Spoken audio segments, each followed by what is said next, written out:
Hi, hello, welcome or welcome back to my channel. My name is Taylor and today I'm going to be doing a book haul. Hopefully it's a quick video, but we shall see how it goes. I'm wanting to keep this video pretty short, so I'm going to give brief descriptions on some of these, and a lot of them I have forgotten what they're about.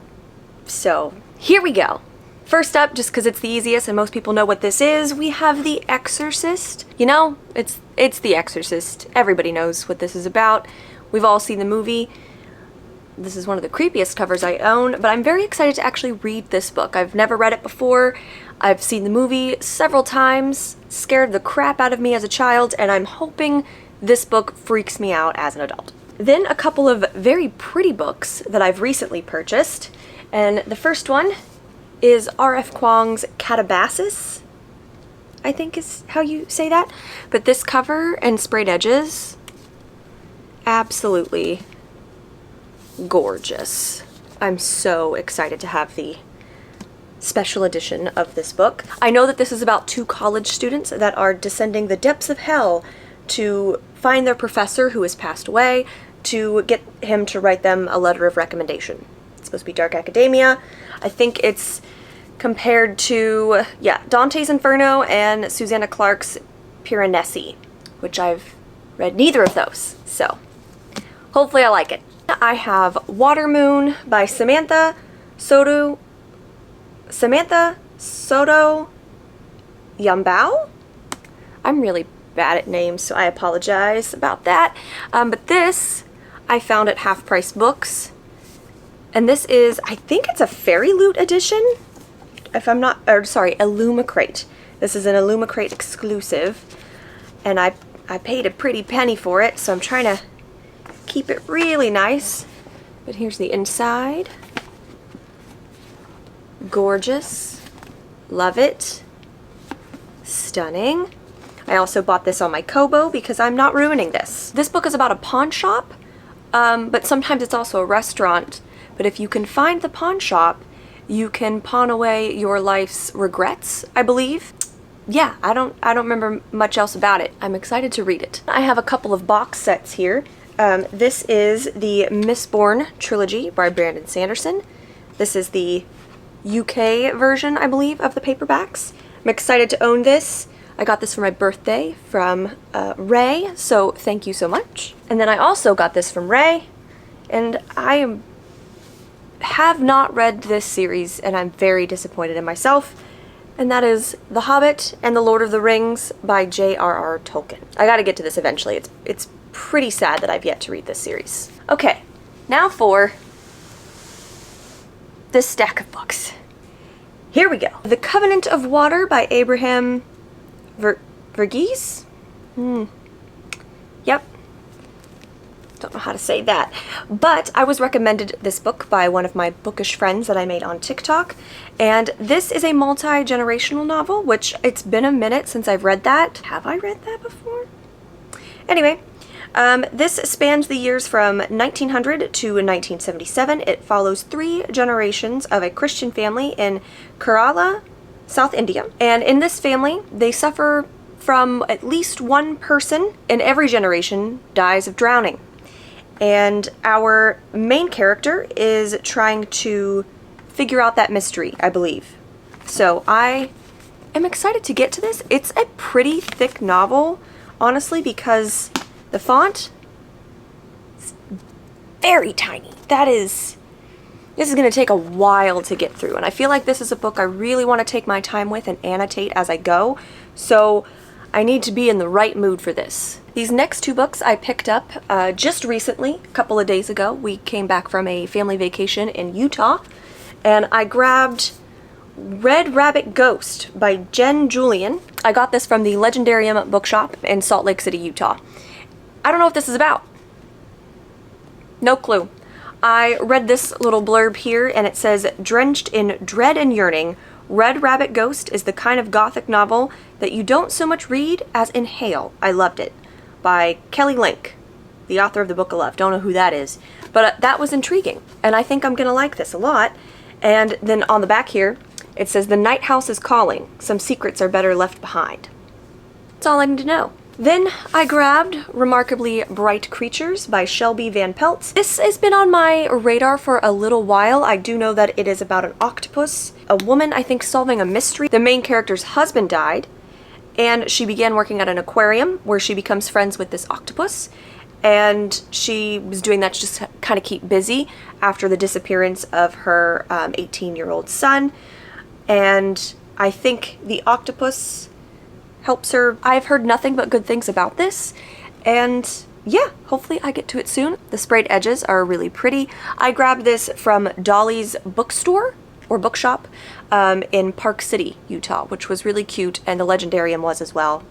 I can't wait to go back to the Legendarium, honestly. This next book was recommended to me by my fiance's brother, and this is Recursion by Blake Crouch. For the life of me, I have no idea what this is.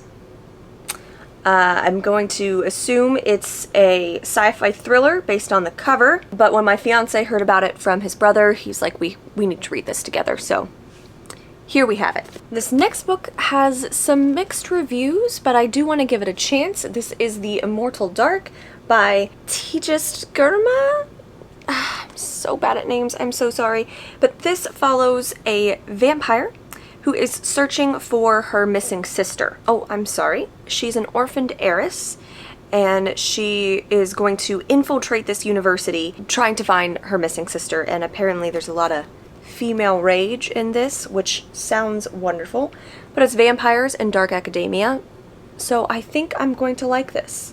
I'm going to try to ignore the reviews and what people have been saying and just kind of go into it and form my own thoughts and opinions, because I love, love, love a good vampire book. And I have The House of Dust by Noah Broyles. I bought this because I had never heard of it before. I was looking for a ghost story. This gives ghost story vibes, so hopefully that's what this is about. Don't know when I'm gonna get to it though. It's a pretty thick book. We'll see when the time comes for this one. This one I'm pretty excited about. This is by a local indie author. This is Wriggly Little Hands by Alex Knight. I picked this up because currently my fiance and I are going through the Dungeon Crawler Carl series. I know I'm missing a book. I will get it. Just give me some time. This is not a lit RPG, but it does follow goblins, and they are trying to assist the Dark Lord with taking over the world, and the goblins are sent on a mission to get the Doomsday weapon, and chaos ensues. So I'm excited to read this. I think this is considered YA or maybe even middle grade. I'm not sure, but it has some cute little illustrations for every chapter. I've been watching some of the author's TikToks. He seems pretty funny, so I'm excited to eventually to get to this one, and hopefully it's as cute as the cover. Oh, and it's signed, so that's pretty cool. Next, I have It's a Love Story. I don't know what this is, besides a love story. Clearly, one of my coworkers got this for me for my birthday, so thank you, Emily. And I'm trying to get into romance a little bit more. I currently am reading a romance, but that book is in this pile, so we'll get to that in a little bit. And yeah, I'll pick this up when I'm in the mood for it. Another romance, Catherine Center's Hello Stranger. This is also a local author to the Houston area. I don't remember what this is about. She's an artist, meets a guy, there's a dog. It's giving a little bit Abby Jimenez vibes with the cover, but we'll see. Abby Jimenez is one of my favorites, so I don't want to compare too much. Anyway, moving on. I also got this for my birthday from my friend Megan, whom I love. Thank you, Megan. This is Little Paranoias by Sonora Taylor. This is a book of short stories, horror stories, if you can't guess that based on the cover. It's very small and short, so I'm going to probably read this in October for the spooky vibes. Then I have Blood on Her Tongue by Johanna Van Veen. I also got this for my birthday from one of my good friends, Sky. Thank you so much, Sky. Sprayed edges. Wonderful. I think this is about vampires. Our main character, Lucy, whose twin sister, Sarah, is unwell, and she has become increasingly obsessed with a corpse. She has been diagnosed with temporary insanity, so to protect her sister from a lunatic asylum, Lucy is trying to unravel the mystery of what's going on with her sister. I think her sister might be a vampire. best guess, but her sister does become angry and hungry. So, this book that I've been looking for a while, but it's been so long that I've been looking for it, I don't remember what it's about. And that's Between Two Fires by Christopher, nope, I will definitely butcher that one, medieval horror. I don't know if I've ever read any medieval horror before. This follows our three main characters. One is a knight, a troubled priest, and a young girl orphaned by the Black Death. They are trying to save mankind along some hellish journey that they go on. So we'll see what this is all about.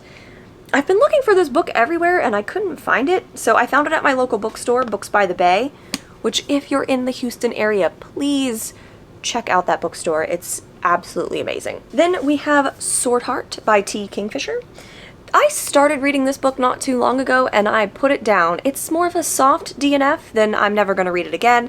But this follows our main character, I don't remember her name, Hala. She has inherited her uncle's estate and the family is trying to take it from her and they lock her in a bedroom because they want to convince her to marry one of her relatives so the estate stays in the hands of certain family members. While she's locked in this room, she finds a sword on the wall and she takes it down to defend herself, and out of the sword pops a man, a knight, named Sarkis. And they're on a journey to escape her family. Sounds like it's gonna be fun. I just gotta get in the mood for that kind of a book. Then we have The Blob, a love story by Maggie Sue. Weird cover. I picked this up because one of the booksellers at Barnes & Noble recommended this. A woman finds this blob on the street and she, I don't know how, but she finds out that she can turn this into her perfect partner. It's short enough of a book that I don't really need to know anymore. We'll see how this goes. These next two books I'm just going to show you at the same time. It's by the same author. The Jackal and Blood Fury by J.R. Ward. I'm trying to collect J.R. Ward's books in hardcover if I can. They are very expensive. This is part of the Black Dagger Brotherhood series, which I'm obsessed with. It's kind of cringy vampire romance. I don't want to get into any more of that. I'm on book 8. It's very entertaining, but it's very early 2000s vampire romance. This is part of the Prison Camp spin-off series and the Black Dagger Legacy. So I found these two at half-price books. I still need to get the stupid sticker off. Hopefully I can find more of them. Next I have a chunky book. It's The End of the World as We Know It. This is a collection of short stories that take place in the world of Stephen King's The Stand. There's a bunch of authors here on the back. I bought this because one of my TikTok friends, Georgie, who I mentioned earlier, she was reading this and she said a few of them were really good. I was excited to get this. Also, I love the vintage cover. I think this is really cool. Hopefully I like the stories in here and I can find some new authors to read as I go. And then we have The Almafi Curse by Sarah Penner. I bought this because I was going to go to a book club meeting at Books by the Bay and I missed it. And I also never read the book, so it's a good thing I missed that. Powerful Witchcraft, A Hunt for Sunken Treasure, A Forbidden Love on the High Seas, Beware the Almafi Curse. That's all I got on that one. This next book I started and also soft DNF'd. I'm really disappointed in it. I think the audiobook kind of screwed that up for me. But it's Bury Our Bones in the Midnight Soil by V.E. Schwab. This is V.E. Schwab's latest release. I'm very excited to get back into this book because I really do think I will like it. I just can't listen to the audiobook while I read it because I just did not like the narration in this one. This follows 3 vampire women across 3 different parts in time and kind of their journey in their human life and their vampire life. And it is, I've heard it described, and this is accurate, toxic sapphic vampire romance. Need I say more? This book I was super excited to purchase with the intention of reading it right when I got it. That didn't happen. And that is The Irresistible Urge to Fall in Love with Your Enemy by Bridget Knightley. This is based on a Dramini fanfiction, I think. Although recently online I've heard that it's not. I don't know. But it was a fanfiction and it has been traditionally published, so obviously it's been changed. But I'm excited to get to this, and I hear that this leaves you on a cliffhanger that I'm going to be really mad about when I get there, but also that'll just make me excited for the next one. This book I'm very excited to get to, and I think I'm going to read this in the month of October, and this is The Staircase in the Woods by Chuck Wendig. This follows a group of kids who are in the woods and they find this staircase in the woods. Shocking, I know. And one of the friends goes up the staircase, because they're kids and they're dumb, and he disappears. Again, shocking. And then several years later, the boy reappears, and the friends get together and they're trying to solve the mystery of what happened to their friend and where this staircase goes and why. Why is there a staircase in the woods? Who knows, but I'm excited to find out. This book I bought because the cover looked cool. I don't know who Jenna is and why I would read with her, but this is The Dream Hotel by Leila Leilani? Leilani. This is dystopian. It's supposed to take place in the near future, which is frightening because currently it's scary and it's only gonna get scarier. We follow a main character, Sarah, who is traveling back home from a conference, and she's pulled aside in the airport by the Risk Assessment Administration, and according to them, they have used data from her dreams to determine that she is at risk of harming the person she loves most, that is her husband, and so for his safety, she must be kept under observation for 21 days to determine what's going on with her. Shocker though, they don't let her go. So, really surprised by that one. We'll see how this plays out. I'm excited to get to this one hopefully soon, but it may need to wait till next year because I want to read some spooky horror books and not really in the mood for dystopian right now. And then we have, almost towards the end here, Witchcraft for Wayward Girls by Grady Hendrix. I bought this a while back and now I don't fully remember what it's about, but I know I was excited at the time. I'm just going to read this real quick. They call them wayward girls, loose girls, girls who grew up too fast, and they're sent to the Wellwood House in St. Augustine, Florida, where unwed mothers are hidden by their families to have their babies in secret, to give them up for adoption, and most important of all, forget any of it ever happened. When one of the main characters is there, Fern, she meets a librarian who gives her an occult book about witchcraft, and I think the girls are gonna kind of take over that house and hopefully get revenge on the caretaker there. Lastly, this is a book that I have shared on here briefly before. That is Say You'll Remember Me by Abby Jimenez. This is the book that I'm currently reading and I'm almost finished with. I'm about halfway, a little more than halfway through. I'm excited to continue this. I love Abby Jimenez so much. In this book we follow two main characters, Xavier Rush and Samantha. Xavier is the grumpy veterinarian and Samantha is a social media manager for a mustard company, and there's some stuff going on in Samantha's life which forces her to move home and be with her family. And Xavier lives in Minnesota, but they meet briefly before Samantha moves and they fall in love, and now they're trying to make it work long distance.